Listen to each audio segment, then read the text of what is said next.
Thank you, Alexandria Democrats. Thank you, Bauer. Thank you, Sandy Marks. Wow, there are a lot of Democrats in the House. Right. This room smells like victory to me. It smells like victory. I'm so psyched to be with you, and honored to be able to be here. I was going to recognize all of the distinguished elected officials, but we kind of just did that, and so I don't know if I need to do that again, but I want to thank you, Sandy, and Mayor Wilson, and all of the great elected officials who are part of the 8th District. Thank you, Don Bauer, wherever you are. We're in the modern birthplace of democracy here in Virginia. He's in Athens.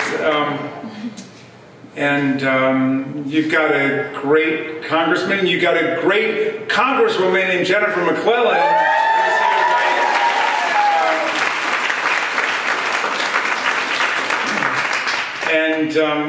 We're so fortunate and blessed to have her. All these remarkable elected officials from Virginia makes me real proud to be here. When I lived once in France, and I was teaching over there, and I had a friend who was a Jefferson scholar who told me that when Jefferson was in France and he would get up at a dinner, he would start by saying that he wanted to toast the people of France, and that everybody on earth who loves freedom has two countries, his or her own, in France. And I was thinking about that tonight because I realized that anybody in the country who loves constitutional democracy has two states, his or her own in Virginia, where it all started, the birthplace of the Constitution. And so, thank you, not just for this current generation of Democrats, but the founder of the Democratic Party, Thomas Jefferson, and thank you for the people who wrote the Constitution, like James Madison, who wrote the First Amendment, and George Mason, and Patrick Henry, and that revolutionary generation of Virginia patriots. And you've elected people to come to Congress who are like a return of the Enlightenment revolutionary Democrats that started America. So thank you for bringing those people to us.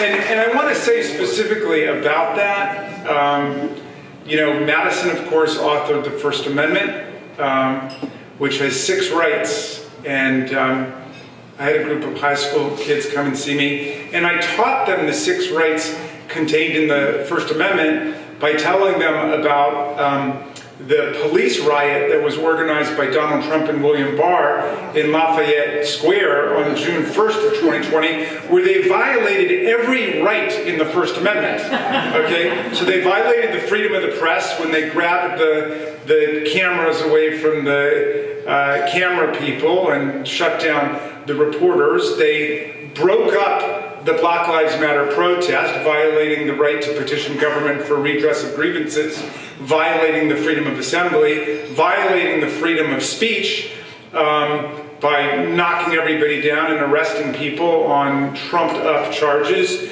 phony charges. And then, of course, Donald Trump marched over uninvited to the St. John's Episcopal Church, where they interrupted a church service, violating the free exercise of religion. And then he took somebody else's Bible and waved it upside down over his head, trying in his own way to violate the Establishment Clause of the Constitution and establish his own religion of, I don't know, village idiot theocrats or whatever. So it's cool to be here in Virginia, where it all started. I hope you guys appreciate, what it means to be part of it. Look, Virginia, it was that generation that gave the American Revolution and our Constitution its real genius insight, which was the separation of church and state. It didn't exist before America got started.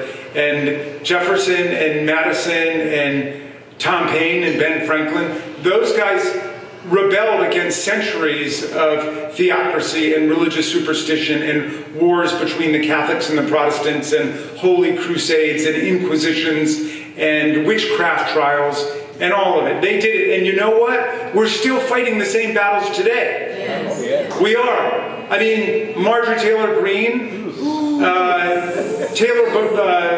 Lauren Boebert, Matt Gaetz, I mean, all of them hang out with white Christian nationalists who think that the meaning of America was to establish a religion. That's what they think it was. And sometimes our colleagues will get up on the floor of the House and they'll say, everything was fine until Engel versus Vitale in 1962, when the Supreme Court banned prayer in the public schools. And I always get up and I say, you know, the Supreme Court never banned prayer in the public schools. As long as there are pop math quizzes, there will be prayer in the public schools. Okay? Anybody can pray whenever he or she wants to pray. All the Supreme Court says is that it's not the job of the government, the school board, the principal, or the teacher to compel students to pray according to a particular religious orthodoxy. That's the meaning of the Establishment Clause. And Jefferson and Madison understood that way back in the 18th century. So you guys have a lot to be proud of there. Today, I think the Texas House voted on a bill that came out of the Texas State Senate last week endorsing the Ten Commandments and compelling every classroom to have the Ten Commandments up in front. And I think that they voted on it today, or they're voting on it tonight. I tweeted out to them, if you're going to vote on the Ten Commandments, Texas legislature, you should vote on each commandment separately. Okay? I don't think they should be able to get away with the omnibus package, because I don't think you should be able to vote for any commandment you ever violated. What do you think about that? Because then you'll be taking the name of the Lord in vain in violation of the third commandment. Or they could read the First Amendment. How about that? No establishment of religion, and no religious tests for public office, which is also part of the handiwork of the Virginians. So thank you for setting the framework for understanding what America is. Now, I just want to talk a little bit about the Constitution tonight. It's pretty much the only thing I know anything about, so I didn't have much choice. But you know, the meaning of America has been spelled out in the amendments that we've added since the original Bill of Rights, since the Virginians did their work back in the 18th century. If you look at the 17 amendments that we've added, the vast majority of them expand the right to vote and deepen the meaning of democracy. That's the whole trajectory of American development. Inclusivity, strengthening democratic participation, and making the country honor the idea of a more perfect union. So the 13th Amendment abolishes slavery. The 14th Amendment gives us equal protection and due process. The 15th Amendment bans race discrimination in voting. The 17th Amendment shifted the election of U.S. senators from the legislatures to the people. The 19th Amendment gave us women's suffrage, doubling the electorate in the United States of America. In 1920, the 23rd Amendment gave our friends in Washington, D.C. at least the right to participate in presidential elections. The 24th Amendment banned poll taxes. And then the Supreme Court came to say that wealth is not a germane classification for the participation of citizens in elections. And the 26th Amendment lowered the voting age to 18. The whole movement of the Constitution has been towards a greater democracy. Sometimes the MAGA Republicans get up and they think they're very clever after I've spoken. They say, well, you know, the gentleman keeps talking about democracy. We're not a democracy. We're a republic. They think this is very clever, right? That we're a republic, we're not a democracy. A republic just means a representative democracy, not a direct democracy. You can't have a town hall meeting with 300 million people. I mean, you can do it in Alexandria, apparently, but a most places can't do that. A republic's just a representative democracy, and our representative democracy has grown more democratic over time. But what I want to talk about is the enemies of democracy. I want to talk about white supremacy and insurrectionism, which have been the major enemies of constitutional democracy in American history, in American life, and in American politics today. And I want to talk about it. I had 5 examples, but I'm just going to give you 2 tonight. And I'm going to start with the fight over the debt limit. Now people look at me and say, well, what does a debt limit have to do with insurrectionism? Well, let's start with the Constitution. Let's start with the 14th Amendment in Section 4, which says the validity of the public debt shall not be questioned. The validity of the public debt shall not be questioned. Now, it actually says the validity of the public debt, comma, including debts owed for bonuses and pensions for those who fought insurrection, comma, shall not be questioned. So what's the legislative history behind Section 4 of the 14th Amendment? Well, after the Civil War, the defeated Confederates who were able to make their way back into politics and back into Congress began to say, hey, there's a huge debt. There was a huge debt. Lincoln multiplied the debt times 80 in order to pay for the war effort.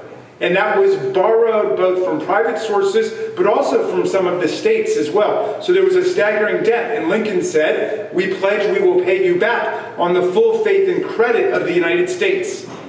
And then when the Southerners started to come back in, nothing personal, but when some of the Southern delegations started to come back in, they said, there's this huge debt, let's repudiate it.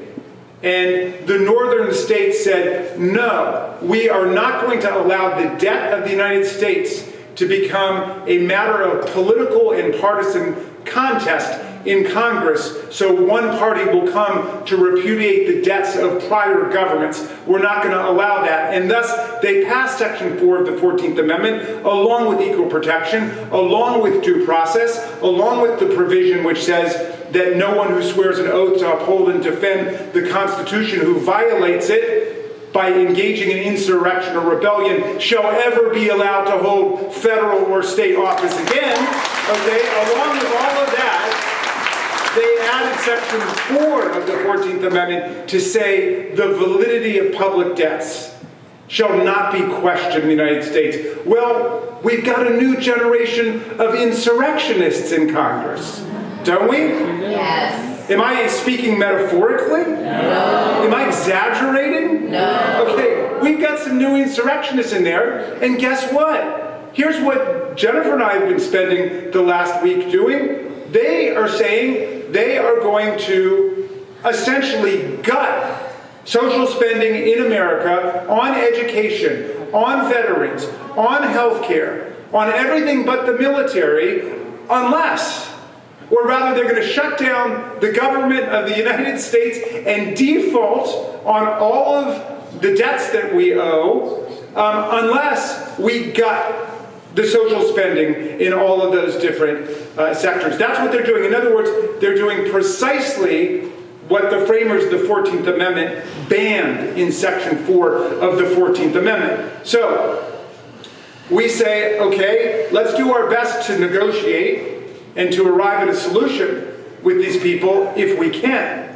I don't know how far we're going to go. Matt Gaetz tweeted out yesterday that Speaker McCarthy had gone far enough, and he said, you don't negotiate with your own hostage.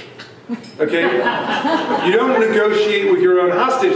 That's their vision. And in fact, when McCarthy was asked directly by the reporters, well, you keep saying that President Biden is not negotiating enough and giving enough. What are you giving? And he said, what we're giving is we'll lift the debt limit. In other words, we'll lift the debt limit if you do everything we say in terms of dismantling social spending in America, okay? And our answer to that must be, hey, don't press a good joke too far, because in the final analysis, the debts of the United States shall not be questioned. The President of the United States has the power to pay the debts of the United States, because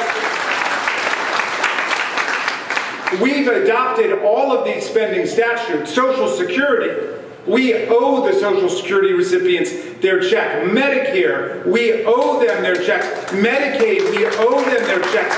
The bondholders who have lent money to the United States, we owe them their money back. You can go through dozens of them. All of those are federal statutes. And then the Republicans say, well, there's this 1917 debt limit statute, which we think means we can extort everything we want out of the Congress and out of the President.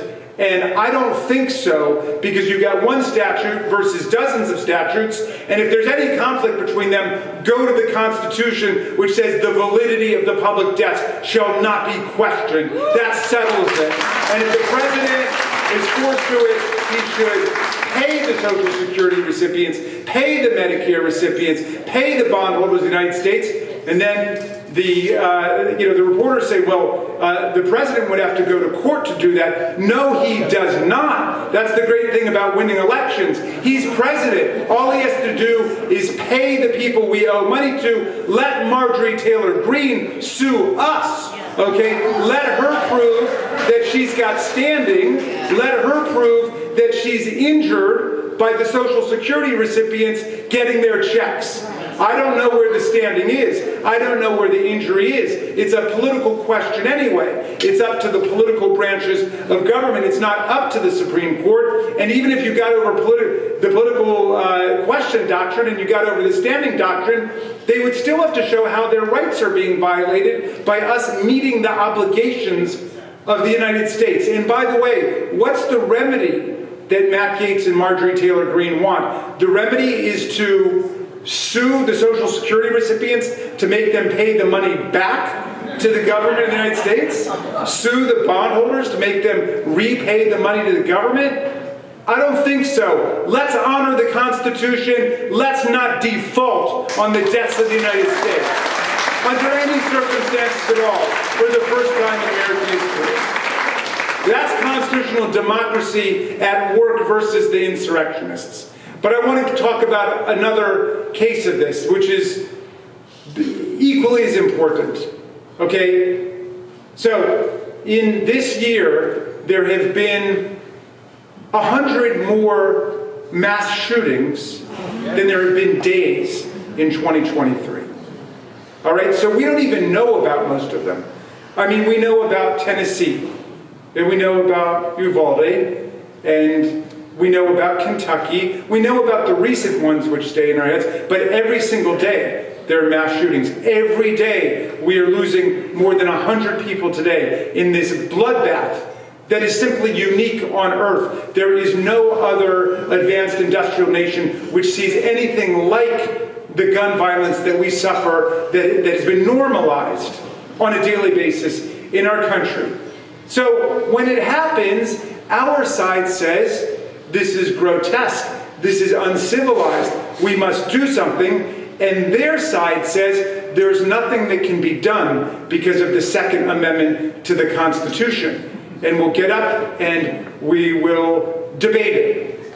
And I say, check out the Supreme Court's decision in Heller versus the District of Columbia, where it said the Second Amendment, and this is the conservative majority, winning the case, they said the Second Amendment gives you a right to a handgun for self-defense, and it gives you the right to a rifle for hunting and recreation. All right? There will be enough gun fatalities out of that. But the majority did say, Scalia said, doesn't give you a right to an assault weapon, it doesn't give you a right to extraordinary weapons, doesn't give you a right to neutron bombs and nuclear weapons, doesn't give anybody the right to take a weapon into a public school or any public place that the government has deemed that there would be a threat to the public safety. And it does not give anybody a right to acquire any firearm without going through a background check. So check out the Heller versus District of Columbia.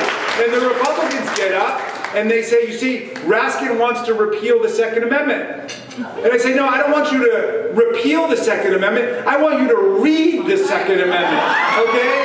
That's all I'm talking about. You go to the NRA over here in, where is that, in Virginia or Fairfax, okay, and they quote the second half.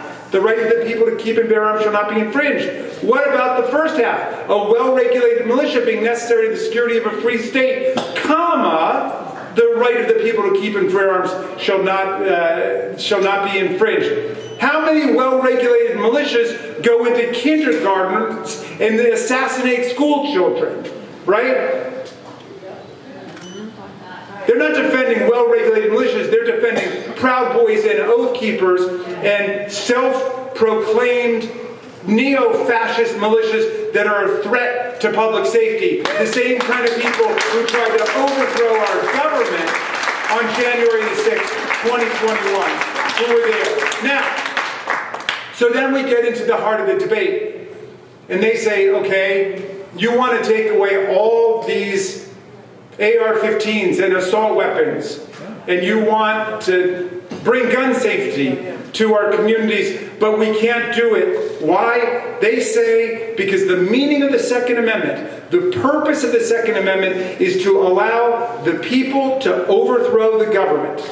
And I'll give you 15 quotes of them. Matt Gaetz getting up and saying, the purpose of the Second Amendment is to allow the people to have armed rebellion against the government if it turns tyrannical. Okay?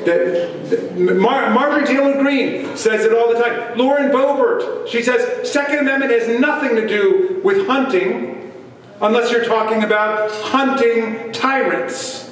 Okay? And of course, they call us tyrants. So that doesn't make us feel very good when she says that. Well, so let's examine the proposition. Because I listen very carefully to what they say. A lot of my colleagues don't listen to them anymore, okay? But I take notes on what they say. Because, hey, that's our job to engage with the people who we disagree with and who disagree with us.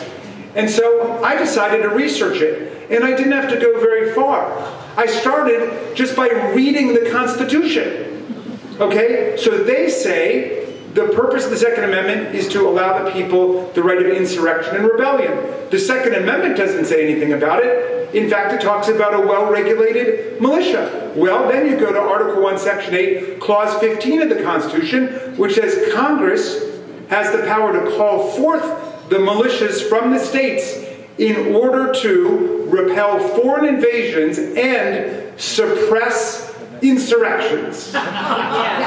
Okay? So they say the meaning of the Second Amendment is you can overthrow the government, but Article 1, Section 8, Clause 15 gives the government, the Congress, the right to call up the militias to put down insurrections. The Republican Guarantee Clause in Article 4, Section 4, says Congress must guarantee to the people of the states a Republican form of government. And that's not a Republican Party form of government, okay? That's a representative form of government.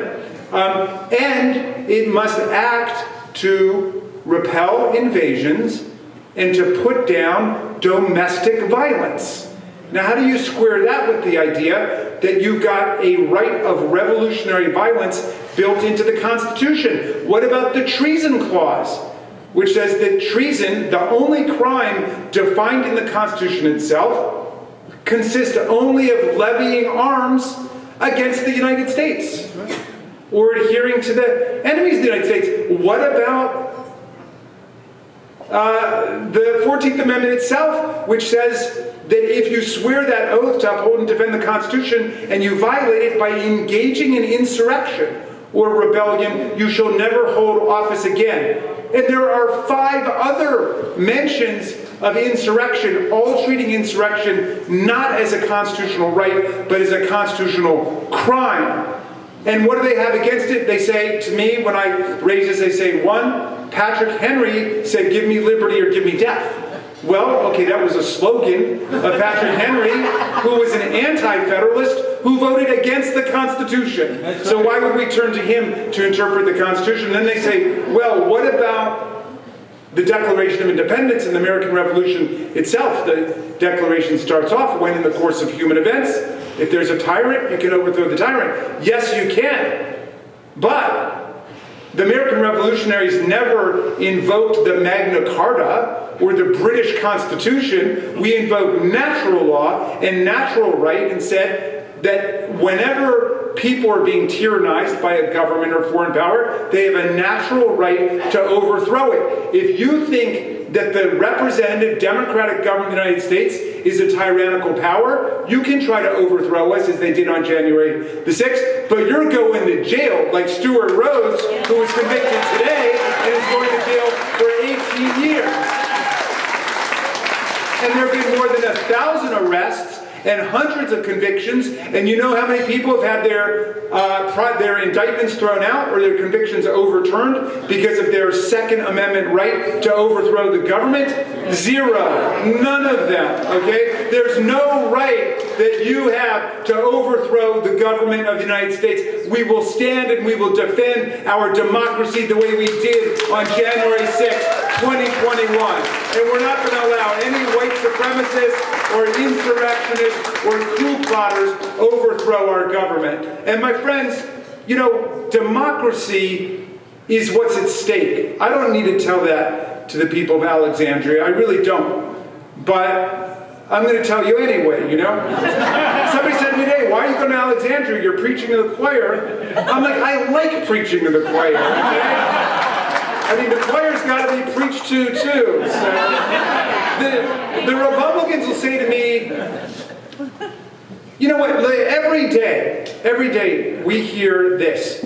They'll refer to Jennifer McClellan, or they'll refer to Jennifer Wexton or Elaine Lurie or something. They'll say, the Democrat Congresswoman, with her Democrat plan for the Democrat Party. So for years, I'm in my 4th term now. I'm getting old with these people, okay? But for years, I'd get up and I'd say, you know, that's the noun. You know, the adjective is democratic. It's the Democratic Congresswoman, Jennifer McClellan, for the Democratic Party with the Democratic bill and the Democratic program. And you know what? They still do it just to get on our nerves, you know? So one day I was sitting there in the Rules Committee, and Matt Gaetz and Jim Jordan, they started up the Democrat this and the Democrat that. And I said, you know what? You guys have a self-appointed political speech impediment, all right? And it's contagious, because now I've got it. Whenever I try to utter the name of your party, I open my mouth and it just comes out, that banana Republican congressman with the banana Republican bill, with the banana Republican plan. I was very proud of myself. I went home and I told Sarah, I got them back finally. And she said that was an extremely immature response. So then I had another idea. And I had a little bit of an epiphany. And I was reading this great book about Franklin D. Roosevelt called Traitor to His Class by H.W. Brand, which I recommend highly to you. But I learned something from that book. Roosevelt, in his speeches, did not call our party the Democratic Party, and nor did Eleanor. Much less did they call it the Democrat Party. You know what they called it? This goes back to Andrew Jackson. And you go back and you look, and the D is capitalized. He called our party the Democracy. The Democracy. So he'd make a speech and he'd say, the economic royalists and the plutocrats say you invest in the wealthiest people in America. You let some of the wealth dribble down on everybody else. But the democracy says you invest in the great American middle class. We will all rise and prosper together. That's the doctrine of the democracy, he said. And so I tell them now, if you can't pronounce the name of our party, just do what FDR did. You call us the democracy. Because today, we are the democracy. And that's no exaggeration. We are the party that believes in voting rights. Right? And we're the party that believes in getting everybody voting. You know, how come you never hear about Democrats trying to disenfranchise Republicans? You know? I mean, now their big thing is they're trying to disenfranchise college students and say they can't vote where they go to college.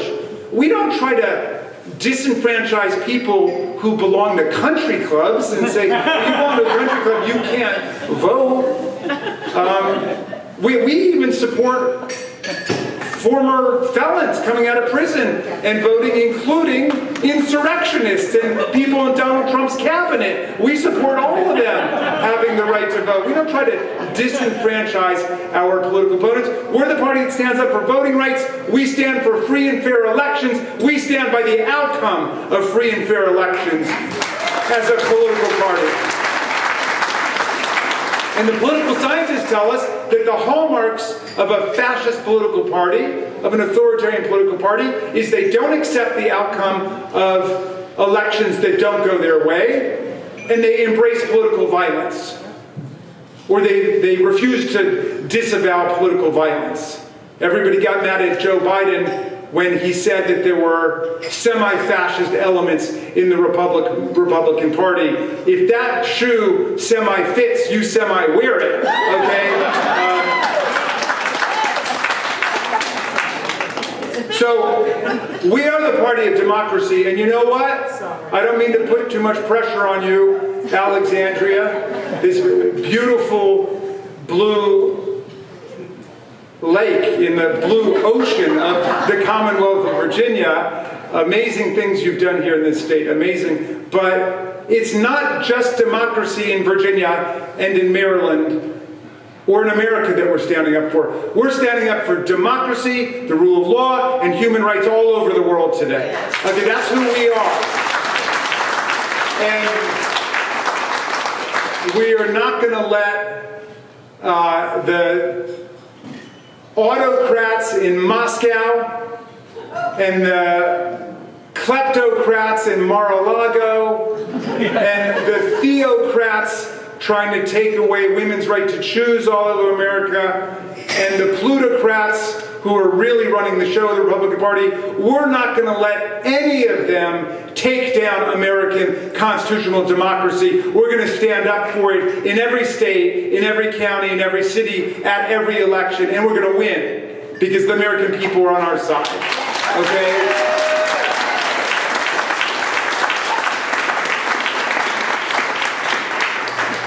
So, I want to thank the people in the labor movement who are here, my friends in the Diamond, and the unions that are standing strong for democracy in the workplace.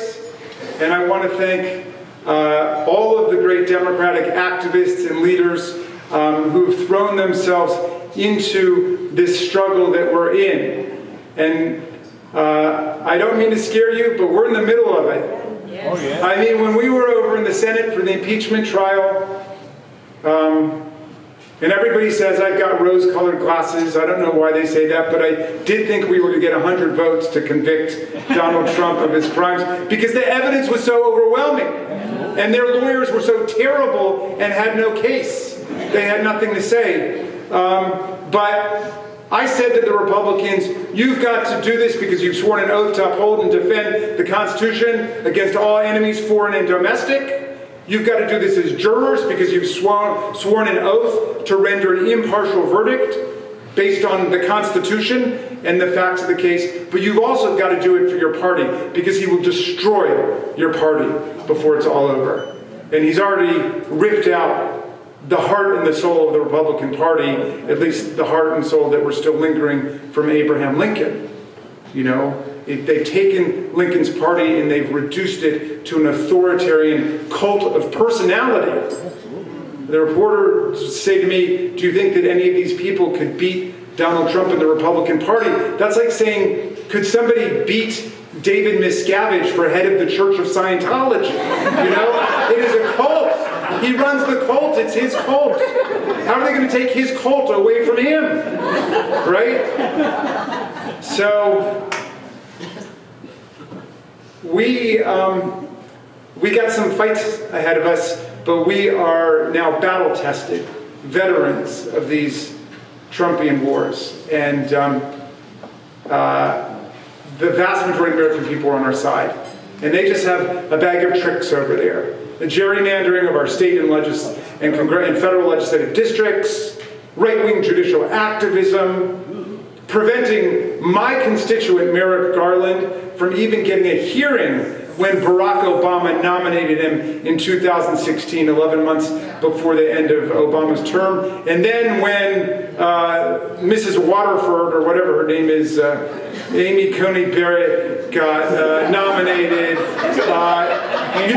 2 months, when Ruth Bader Ginsburg got 2 months before the end of Trump's term, they barreled it through. They certainly had enough time to get that done. The right-wing judicial activism by a gerrymandered Supreme Court, the manipulation and exploitation of the Electoral College, which is now not just profoundly undemocratic, but it's a threat to us, right? It's given us 5 popular vote losers in our history, twice in this century alone. 2000 with Bush, in 2016 with Donald Trump. That's not a great track record.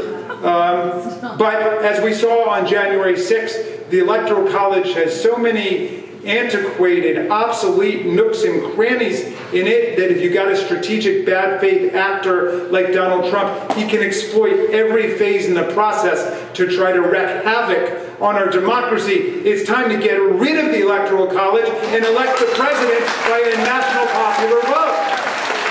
And that's part of the progress of the Constitution that we're talking about. All right, my friends, I could stay with the great people of Alexandria all night, but I got to get home, and you guys got to get home. I will leave you with the words of 2 people. The great Marylander Frederick Douglass, who said, "If there's no struggle, there's no progress." And the struggle may be moral, and it may be physical, it may be moral and physical, but there must be struggle. Power concedes nothing without a demand. It never has, and it never will. So I want you to keep that in mind, those words of the great Marylander from the 19th century, Frederick Douglass. And I'll leave you with the words of Tom Paine, that revolutionary democratic globetrotter who came to America in 1774, 2 years before the Revolution, and he fell in love with the promise of our country. He just fell in love with it. He wrote that America, he said, if it lives up to its promise, it will become an asylum to humanity. Not an insane asylum, mind you, but an asylum to humanity, a place that welcomes people fleeing oppression from all over the world. Political and religious and economic oppression. But, Tom Paine wrote this pamphlet in 1776 called The Crisis, in the middle of the American Revolution. And it was a hard time, and people had been through a lot of struggles. And on our side, of course, everybody's running around saying, what's the message? And we don't know what the message is, and we're not messaging right and all that, But so he wanted to write a pamphlet to bring some clarity to the struggle. And he said, at the beginning of the crisis, he said, "These are the days that try men and women's souls." I'm editing that because Nancy Pelosi made me do that again. These are the days that try men and women's souls. The summer soldier and the sunshine patriot will shrink at this moment from the service of their cause and their country. But everyone that stands with us now will win the love and the favor and the affection of every man and every woman for all time. Tyranny, like hell, is not easily conquered, but we have this saving consolation. The more difficult the struggle, the more glorious in the end will be our victory. Let's make that victory ours in 2024. Thank you, Alexandria Democrats.